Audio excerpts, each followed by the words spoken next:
cisgender guys have been able to get pregnant for the last 50 years. Nobody knows how or why this happened, has begun to occur, although the subject remains exceedingly taboo. Kentaro works as a translator in Tokyo, marketing executive for the firm Univ. He's a tremendously accomplished individual who is well liked by his peers, co-workers, and attractive to women. He sees a new woman practically every night, yet remains faithful. Returning to Aki, the freelance writer, they aren't seeking for a partnership because they are focused on their jobs. This informal arrangement works brilliantly.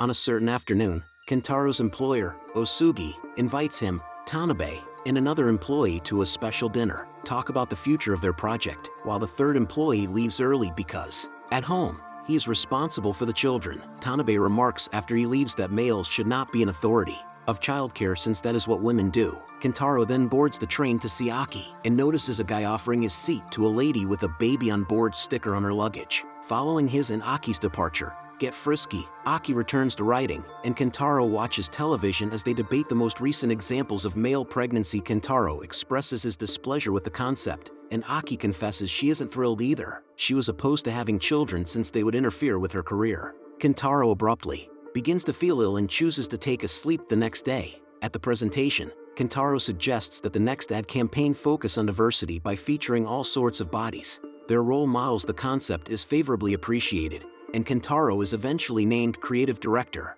of the Year at the firm, an accomplishment he shares with his birthday. His employees bring him a lovely cake, and as Kentaro prepares to blow out the candles, he recalls his childhood birthdays, when his mother could barely buy one piece of cake. A piece of cake she too had to depart when he extinguished the lights and she needed to continue working. Kentaro's father had died. Back at the celebration, when the cake is sliced, Aki chooses to depart, because she does not feel at home here and prefers to continue working at home. Kentaro sees he's feeling dizzy again once she's gone, but dismisses it. At the conclusion of, Kentaro's mother Tomoko contacts him after she finishes her taxi driver job to wish him a happy birthday. A very happy birthday. Kentaro wants her mother would cease working since she is elderly and he could just retire. Send her money right away, but Tomoko doesn't want to be a bother. Kentaro is having a bad day at work the following day, queasy, and goes out of the office to puke in the toilet. He then goes to the hospital. He goes in for a checkup and is astonished to learn that he is pregnant. Rather of listening to, Kentaro flees in denial, despite the doctor's advice. Later, he purchases a pregnancy test while disregarding the warning signs. Some females on the street gave me strange stares. He hurries home to do the test, which confirms his suspicions. Previously known at that point, Kentaro receives a phone call from Osugi, who wishes to check on him. Nobody else could possibly take his position at work. Kentaro goes to work without notifying anybody about his pregnancy. While examining the potential societal themes for the ad campaign, they view a video of Japanese women covering themselves while feeding their children. Kentaro's shirt suddenly develops 2 damp patches, and when his colleagues see, he dashes to the restroom to deal with it. He's already breastfeeding, as it turns out, and when he researches what's going on and discovers the letdown reflex, which may be activated by a baby weeping sound. Meanwhile, Aki is at a special event and runs across an old buddy that has brought along her new baby. This astounds Aki since this buddy used to say she didn't want children, but as she approached 40, she understood it would be difficult. It was her final opportunity, and she had no choice but to seize it. Kentaro goes to visit the doctor later on, requests that the pregnancy be terminated. The doctor delivers him the necessary permission documents. This also requires the signature of the other parent. Kentaro confesses he has no idea who the mother is. Kentaro consults his calendar when the doctor informs him that he is 10 weeks pregnant. Aki's mother is confirmed. He sends her a note inviting her to meet with him tonight to speak, but she declines him since she has to work. Kentaro attempts to focus on other things, such as researching lactation and morning sickness, which irritates him since all of the websites are geared at women. Osugi cuts him off and invites him to the sauna. Together with him, Osugi expresses concern about Kentaro's health since he's constantly sliding at work, and if he doesn't want to lose his work, he should take care of himself. Later in the evening, Kentaro meets up to Aki's house anyhow and notifies her about the pregnancy. He wants to put an end to it. After the first shock, Aki agrees to sign the document, but not before. Kentaro becomes unwell again and vomits all over the papers at that point. The next day, Aki shares she shared the news with her closest friend, urging her to keep the information private. Her buddy questions if Aki actually put some attention should be given to the issue of termination since every birth is a miracle. Later, Kentaro and Aki meet for lunch, and Kentaro delivers Aki a clean form. Aki, hesitantly, asks Kentaro whether he'd She would prefer to keep the kid since she would like to have one without having to go through the pregnancy process. She also believes it may be beneficial to Kentaro's work. Kentaro continues to reject, saying that this pregnancy is already destroying his life and that Aki doesn't understand since it's his first pregnancy. It wasn't her body going through it, persuading her to sign. When Kentaro gets back to work, he realizes that his team has completed a meeting without him. To compound things, Osubi announces the Tanabe has taken over as leader since Kentaro is no longer dependable. Kentaro, while waiting for the day of the operation, he does his best to adjust to the pregnant life and begins to use lactation pads. He lends his seat on the train to a pregnant lady since he is still pregnant. His own state is a closely guarded secret. They make him perform mundane tasks at work. Kentaro receives a phone call from the doctor. He goes to the hospital to begin the termination process after learning that they finally have an available place for him. Paperwork. A nurse informs him that since it has been 12 weeks, this will be addressed as an emergency. Kentaro will have to notify the stillbirth to the municipal office and get approval for the fetus. Burial. Hearing the term burial and being shown an ultrasound image causes Kentaro to panic. Doubts.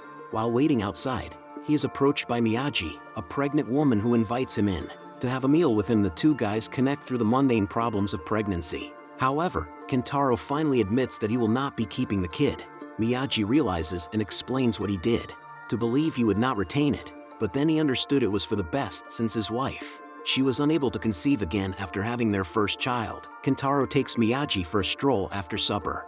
He visits his kid and his wife Noriko, who is relieved to see her husband happy again since he was unhappy when he initially found out about the pregnancy. During the following meeting, Tanabe gives a dull presentation to their customers, so they approach Kentaro for help, his point of view reflecting on what he's been through and Aki's statements about having an edge. Kentaro advises the clients at work that they should employ a pregnant guy for the campaign since it would be more effective. Never previously attempted. The customers believe it is unreasonable and that no one will do it, but Kentaro believes otherwise. Volunteers and shows his ultrasound photo as evidence, persuading everyone to adore the idea. Over dinner, Kentaro informs Aki that he will keep the kid but that she is not required to assist. Aki tells him she'd love to help him raise the kid since she's been thinking about it recently. It is the proper moment, yet their connection will remain unchanged. She also looks up all of the meals. Kentaro should avoid charging their order throughout pregnancy. Following that, Kentaro calls. They plan to meet for drinks shortly after Miyagi shares the news. Kentaro then contacts his mom. He is concerned that Kentaro would damage his career. Kentaro reveals that he has already made his decision. Tomoko hangs up to attempt to comprehend this information, concerned that his kid may wind up with the same life she'd led a few days later. Kentaro joins a session to capture images for the advertisement campaign, which proves to be a complete success. Everyone is soon talking about it on social media, on television, eventually drawing attention to the issue of male pregnancy. Kentaro is even invited to a wedding. A few shows he goes to a pub with his employees one evening and feels out of place since he is the boss. Only one of them is unable to consume alcohol. He also runs with one of his several casual night girlfriends, who informs him that they can't see each other because she can't bear the thought of her guy becoming a mother. The following day, Kentaro pays a visit to Miyagi and tells him about his problems. He discovers that his colleagues were never really his pals, and Miyagi is the one guy he can open out to. Miyagi acknowledges that it is the same for him, and the two of them come up with the concept of creating an online forum just for pregnant males to discuss their problems and solutions with one another. Meanwhile, Aki receives a phone call from her sister, who inquires. Aki is still undecided if she would attend the wedding or not since she hasn't received confirmation from her. Get along well with her father. When Tomoko eventually sees the advertisements on television, she rushes to meet Kentaro to find out why. He didn't use an alias to avoid troubling his family, but Kentaro points out that it's just him and her. He also takes use of the opportunity to inquire about his late father, but Tomoko avoids the issue. Sometime, Kentaro and Miyagi subsequently launch their new online platform for pregnant males, which is a huge hit. Kentaro comes on television to discuss it. When Kentaro next visits the doctor, he takes Aki along, and they discover the baby is a boy. Men, according to the doctor, have more. He has more muscular mass than a woman, thus he will feel the baby move later. On a certain afternoon, Kentaro and Miyagi spot a man on their platform asking if they might meet up for assistance.